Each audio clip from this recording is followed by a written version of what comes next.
বাসার বিভিন্ন অংশে রক্তের দাগ দেখতে পায়। এরপর তারা বাসার বাথরুমে প্রবেশ করে এবং বাথরুমে প্রবেশ করে দেখতে পায় যে কাপড় চোপড় এবং রক্ত ছড়িয়ে ছিটিয়ে আছে এবং কমোডের ভেতরে মাংসের টুকরো দেখতে পায়।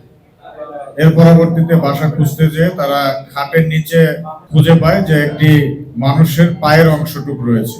এর পরবর্তীতে সে স্বীকার করে যে সে তার স্ত্রীকে হত্যা করেছে এবং লাশ গুম করার জন্য এভাবে কেটে টুকরো টুকরো করে কমোডে ফ্ল্যাশ করছিল।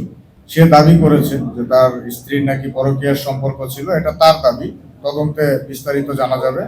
এবং আরো জানিয়েছে যে সে তার স্ত্রীর মাথা এবং 2 হাত কেটে ফ্রিজে রেখে দিয়েছিল এবং বডির অন্য অংশগুলো হয়তো কত পিস করেছে সঠিক সংখ্যা বলতে পারছে না, 15-20 বা তার থেকে বেশি পিস করে কমোডে ফ্ল্যাশ করে দিয়েছে। পায়ের অংশটুকু খাটের নিচে রয়ে গিয়েছিল যখন অন্যান্যরা যে দেখতে পায় বিষয়টা। তার স্টোরি অনুযায়ী হচ্ছে তার যে সন্তানটা আছে তার স্ত্রী পরকীয়া করে, এ ধরনের একটা কথা সে দাবি করেছে।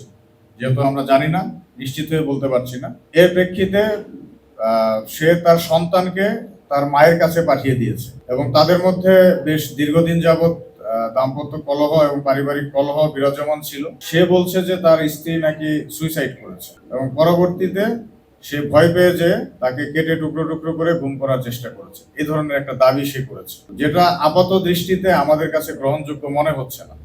একজন মানুষ মার্ডার করতে ভয় পায়, কিন্তু ডেড বডিকে কেটে 15-20-25 টুকরো করে ফেলেছে, এটা হয় না সাধারণত।